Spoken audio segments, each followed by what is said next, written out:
capítulo 8 do livro do profeta Neemias. Quero ler alguns versículos para que possamos entender esta palavra. E chegado o 7º mês, e estando os filhos de Israel nas suas cidades, todo o povo se ajuntou como um só homem na praça, diante da porta das águas, e disseram a Esdras, o escriba, que trouxesse o livro da lei de Moisés, que o Senhor tinha ordenado a Israel. E Esdras, o sacerdote, trouxe a lei perante a congregação, assim de homens como de mulheres, de todos os sábios, para ouvirem no primeiro dia do 7º mês. E leu nela diante da praça que está diante da porta das águas, desde a alva até o meio-dia, perante homens e mulheres e sábios, e os ouvidos de todo o povo estavam atentos ao livro da lei.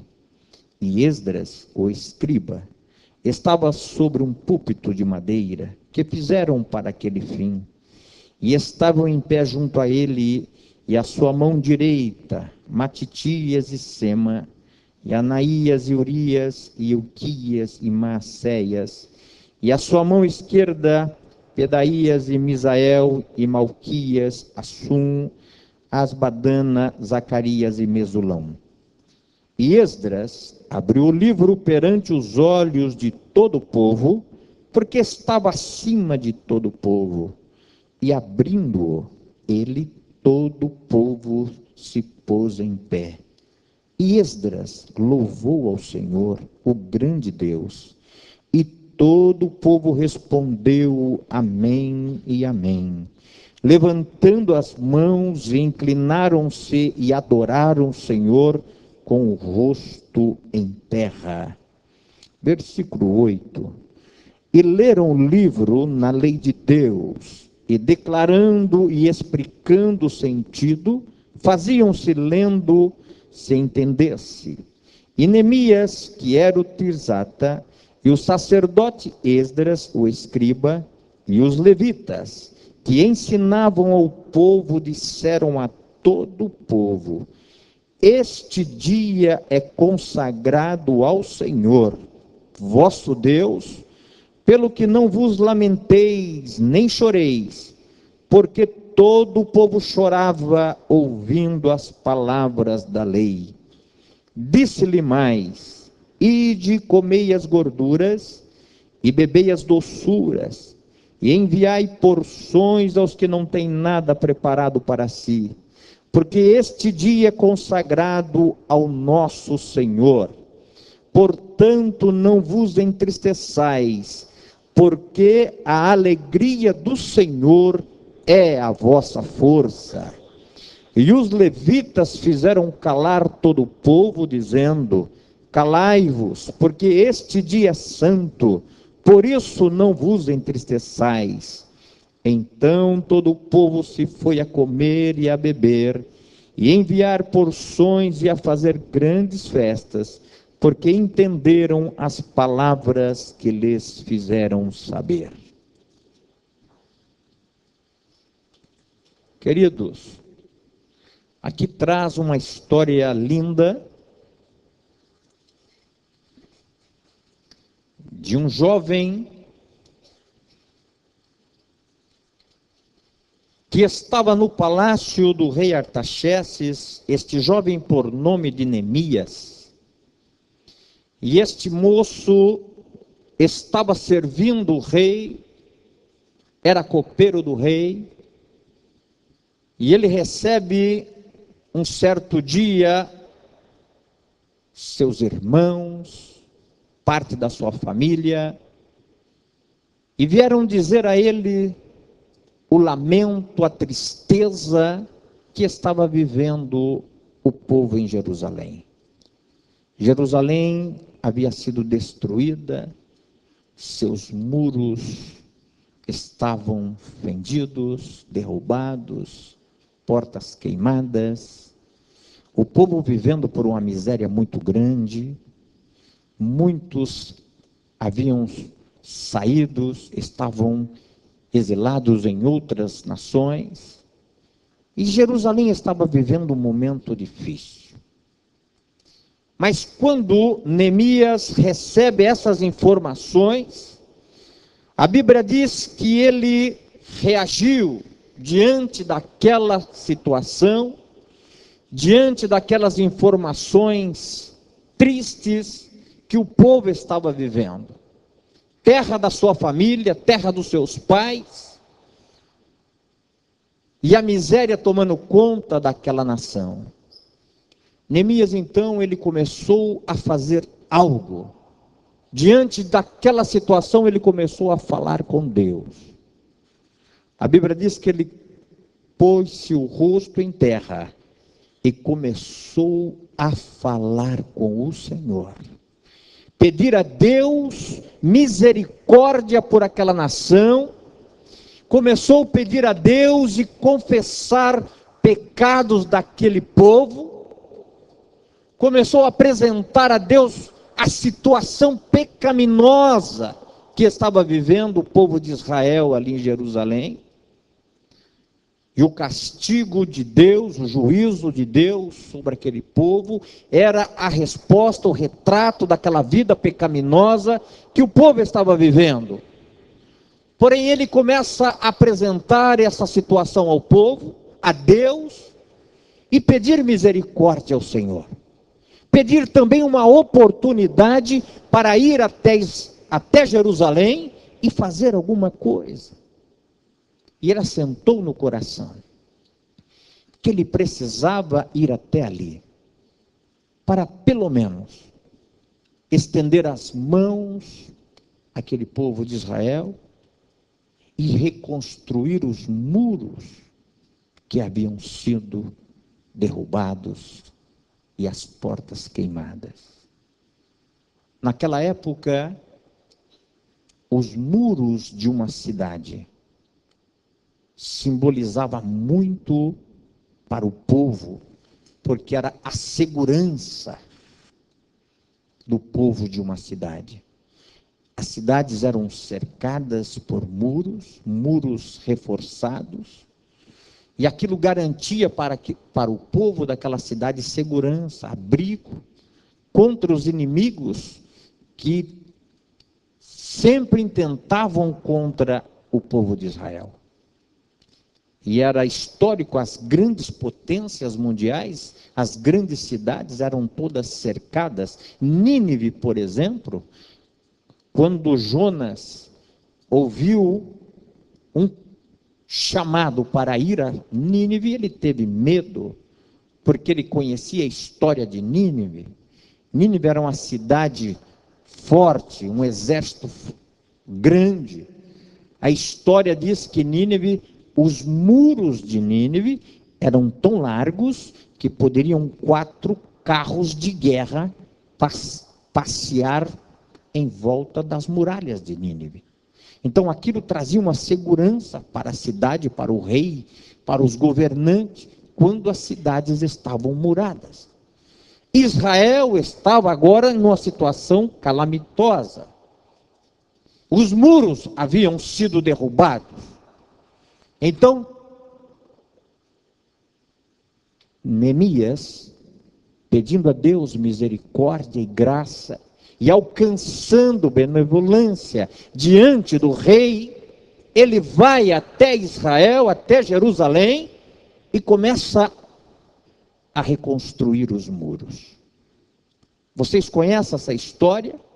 E quando ele começa a reconstruir os muros, os inimigos se levantam contra ele, para fazer parar, para fazer ele desanimar, mas ele continua trabalhando porque ele tinha propósito, ele tinha alvo, ele tinha objetivo, e ele tinha pressa em poder reconstruir as muralhas de Jerusalém. Porém, queridos, a necessidade estava além dos muros de Jerusalém. A carência era muito maior. A necessidade era uma necessidade espiritual imoral que aquela nação estava vivendo. Ele pôde enxergar que ele precisava fazer alguma coisa além da construção dos muros. E aqui eu quero parar um pouquinho com você nesta hora. Antes de nós darmos sequência, o Espírito Santo nessa noite, ele faz eu e você parar e refletir um pouquinho.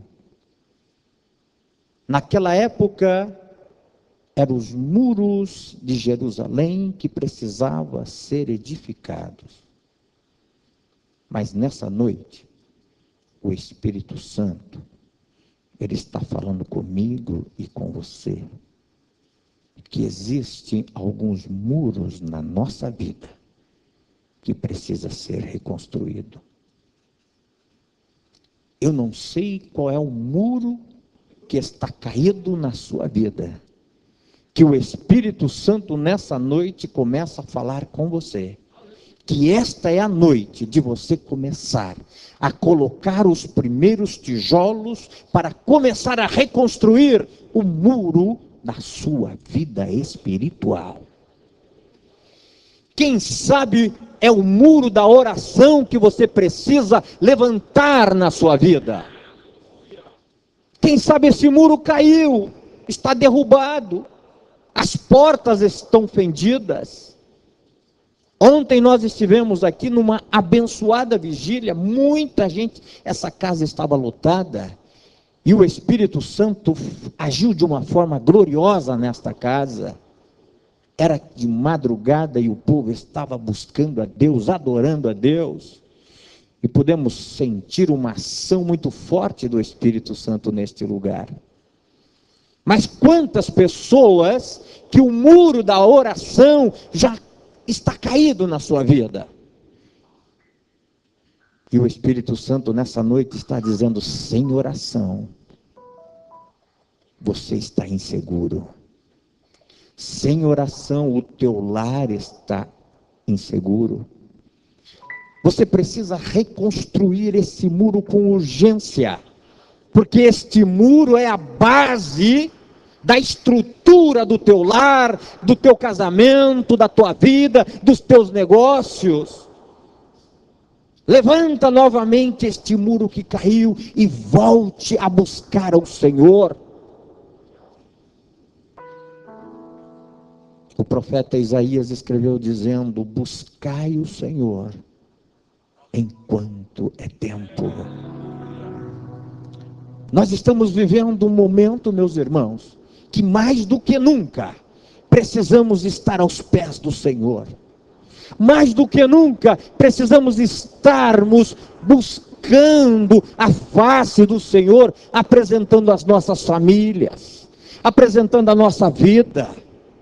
É nós que precisamos levantar o muro da oração. Quem sabe o muro do jejum está caído na sua vida? Quem sabe quanto tempo você já não jejua mais? Quanto tempo que esse muro caiu e você nem percebeu que ele está caído? E você luta de um lado, luta do outro, e você não consegue achar saída. E a Bíblia diz que há situações na nossa vida, irmãos, alguns intentos malignos, que somente com jejum e oração, e muita consagração é que nós vamos vencer. Este muro nós precisamos reconstruir na nossa vida. O muro da oração, o muro do jejum, o muro da consagração ao Senhor. Esses muros precisam estar levantados. A igreja que não ora, a igreja que não busca, é uma igreja fraca, é um povo fraco, é um povo falido. Mas quando nós levantamos esse muro, reconstruímos, meus queridos, nós começamos a encontrar força diante do Senhor. Oh, aleluia! Comece a levantar hoje, se esse muro estiver caído na sua vida. Se este muro estiver caído lá no seu lar, começa a reconstruir hoje, porque o Espírito Santo fala comigo e com você que é necessário esse muro ser levantado.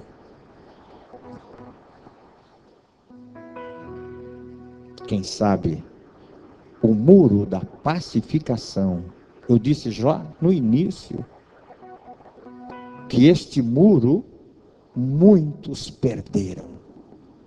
Está caído. Dentro do lar não existe mais palavras de pacificação para resolver os problemas. Quantas famílias destruídas, porque dentro do lar perdeu-se esta palavra de paz, perdeu-se o diálogo, é só enfrentamento. Parece que as coisas vão ser resolvidas das formas mais violentas possíveis. Mas o Espírito Santo está falando conosco, bem-aventurados pacificadores, porque eles serão chamados filhos de Deus.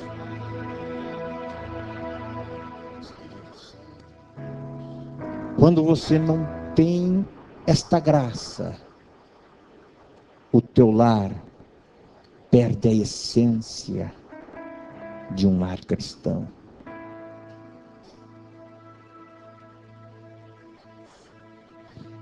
Tem alguns momentos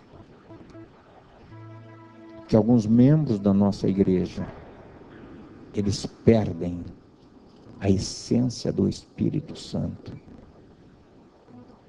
E de uma forma agressiva, violenta, vão destruindo os seus lares. E até obreiros.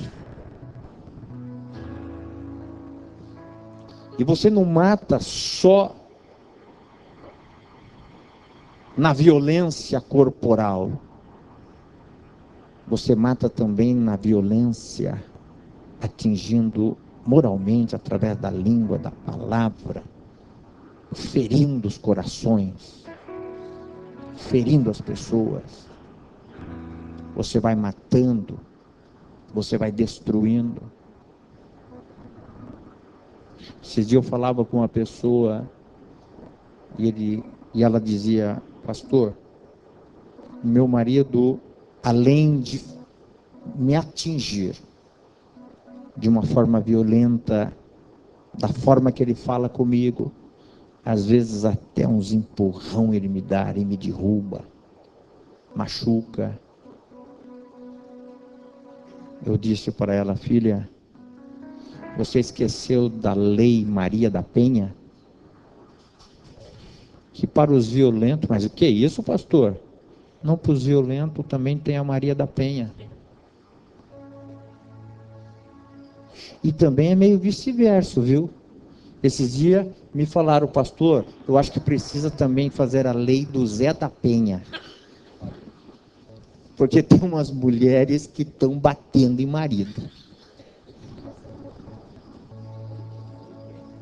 O negócio às vezes inverte. Meus irmãos, o Espírito Santo nessa noite, ele está falando de uma forma que é momento de nós reconstruir as nossas famílias, reconstruir os muros que caíram, para que a bênção do Senhor esteja protegendo o nosso lar, protegendo as nossas casas. Mas os muros que foram caídos precisam ser reconstruídos. Quando Neemias reconstruiu os muros, ele viu que havia uma necessidade muito maior, que era a questão moral e espiritual do povo. Ele manda então chamar Esdras. Esdras, o escriba, era o sacerdote, aquele que já havia voltado alguns anos antes do cativeiro, mas ele havia colocado este livro na prateleira e esquecido de pregar esta palavra. Por isso o povo estava se corrompendo. Por isso que o povo estava voltado a adorar a outros deuses. Porque o sacerdote, ele esqueceu, ele guardou este livro. E começou então a fazer outras atribuições. Era como um escriba hoje, ele preferiu partir para o profissional e esquecer a sua chamada de sacerdote. Ministério é vocação. Ministério, meus obreiros, é chamada. Nós jamais podemos trocar a nossa chamada por qualquer profissão, por qualquer coisa aqui na terra. Essa vocação tem um preço muito caro e ela pode levar muitas pessoas a um momento de desastre por culpa da nossa falha, da nossa responsabilidade de exercer o nosso ministério. Quando Neemias percebe essa situação, ele vai atrás de Esdras e diz: Esdras, o que você está fazendo aqui? Você esqueceu da tua chamada, você esqueceu do teu ministério. Olha a situação do povo, o povo está chorando, desesperado, faminto. Uma crise moral e espiritual tomou conta dessa nação por tua culpa, porque você esqueceu de pregar e falar deste livro. Então Esdras se coloca de pé. E Neemias então mandou convocar todos os homens e mulheres, crianças, os sábios de Israel. E construíram no meio da praça, a Praça das Águas. E Neemias disse: olha, a minha função está cumprida. Agora a tua precisa começar. Esdras se posiciona. A Bíblia diz que logo de manhã, ainda na alva do dia, sacerdote Esdras pega este livro e ele começa a abrir o livro e começa a ler este livro. E a Bíblia diz que o povo começou a chorar. O povo começou a entender o que Deus estava falando com eles. Porque quando o Espírito Santo, irmãos, começa a falar com o pecador, ele começa a sentir a real situação, ele começa a entender o estado que ele está vivendo, e o Espírito Santo começa a revelar para essa pessoa o seu estado moral, o seu estado caótico espiritual, e ele começa a cair no arrependimento, e ele começa então a confessar diante de Deus as suas fraquezas, ele começa então a confessar diante de Deus os seus pecados, e ele começa a sentir um renovo espiritual na sua vida, uma força vai tomando conta da sua alma, do seu coração, e ele começa a se alegrar diante do Senhor. Quando a palavra ela é pregada, quando a palavra é direcionada, o pecado vem à tona, e o pecador começa então a se arrepender diante de Deus, e ele começa a entender que ele precisa voltar a um compromisso verdadeiro com o seu Deus. Esta palavra O salmista diz que ela é lâmpada para os nossos pés. Ela é luz para os nossos caminhos. Não importa a escuridão do mundo, das trevas, que nós possamos estar mergulhados, quando esta palavra, ela é pregada, e o Espírito Santo começa a abrir os nossos corações, a nossa mente, o arrependimento vem, a entrega vem, e nós começamos a colocar diante de Deus todas as nossas fraquezas, todos os nossos problemas, todas as nossas dificuldades. E aí, o nosso choro é transformado em alegria. Por isso que o salmista ele disse: o choro pode durar uma noite toda,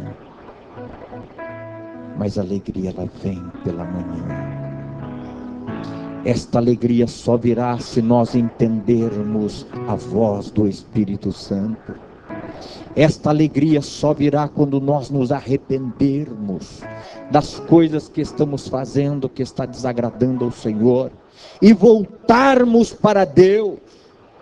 A Bíblia diz que quando Esdras começou a perceber o arrependimento na vida daquele povo, ele disse: olha, levanta. Aquele povo estava com o rosto em pó, chorando, se lamentando por aquele momento caótico, espiritual e moral que eles estavam vivendo. A Bíblia diz que Neemias e Esdras pediu ao povo para se colocar de pé e disse ao povo: pare de chorar, porque este dia é um dia consagrado ao Senhor. E ele disse mais: portanto, não vos entristeçais, porque a alegria do Senhor é a nossa força. Oh, aleluia! Sabe, irmãos, quando Deus está alegre com o seu povo, este povo é um povo forte. Você tem força, você tem ânimo, você tem coragem para enfrentar as adversidades de cada dia. Mas Deus precisa estar alegre com você. E como é, pastor, que eu vou permitir que Deus esteja alegre com a minha vida? Quando eu reconstruo os muros que caíram. Quando eu começo a reconstruir os muros que foram caídos na minha vida, Deus começa a se alegrar. E quando Deus começa a se alegrar, a força do Senhor vem sobre mim. Aquele homem, aquela mulher, que olhava para todos os lados e não encontrava luz, não encontrava força, desânimo total, não tinha mais esperança. Ele começa a ser tocado, a ser renovado, e ele começa a se levantar, e ele começa a se posicionar, e ele começa a se tornar novamente um adorador diante do Senhor. E quando você começa a voltar a ser um adorador, a força do Senhor toma conta da sua vida. Você já não vê mais um fracassado, você já não se sente mais um derrotado, mas você começa a olhar para os problemas, para as dificuldades, para as coisas que estavam a circunstância ao seu redor, e você começa a se encontrar um vitorioso. Você é um vencedor, a tua vida começa a mudar, a tua visão começa a ver outras coisas que você já não enxergava mais. Aquela vida de derrota começa a se encontrar e você começa a trilhar uma vida de vitória. A alegria do Senhor, ela é a força da igreja, ela é a força do seu casamento, ela é a força da tua família, Ela é a força para que você consiga tocar os teus negócios com prazer, com alegria, com confiança, com esperança. Mas para isso, Deus precisa estar alegre com você. Então, meus queridos irmãos, eu convoco todos vocês nessa noite a dar uma olhada na sua vida, a dar uma olhada ao redor e ver o muro que caiu. E hoje colocar a mão na massa, colocar a mão na ferramenta e dizer: Deus, conte comigo, porque hoje eu começo a reconstruir esse muro que caiu. Essa porta que foi queimada e destruída, hoje eu começo novamente a colocar no lugar certo. Porque eu quero ver Deus alegre e a minha vida sendo fortificada. Se a alegria do Senhor é a minha força, eu preciso constantemente pedir ao Senhor: Senhor, dai-me sabedoria, dai-me graça para buscar a Ti cada dia mais, para que Tu possa olhar para mim e sentir alegria em contemplar, mesmo nas minhas fraquezas, mesmo na minha pequenez, Deus olhar para mim e dizer: ele é fraco, mas ele é um dependente de mim. Ele é pequeno, mas ele está dizendo: Senhor, eu sou pequeno, mas sirvo um Deus grande. Eu sou fraco, mas sirvo um Deus forte. Nada vai destruir a minha vida. Nada vai destruir a minha família. Nada vai destruir os meus sonhos. Nada vai destruir os meus projetos. Porque eu vou reconstruir os muros que foram destruídos na minha vida. E Deus vai se alegrar novamente. E eu vou me tornar um homem, uma mulher, um jovem vencedor e vitorioso. Quantos crêem nesta palavra? Fique de pé, queridos.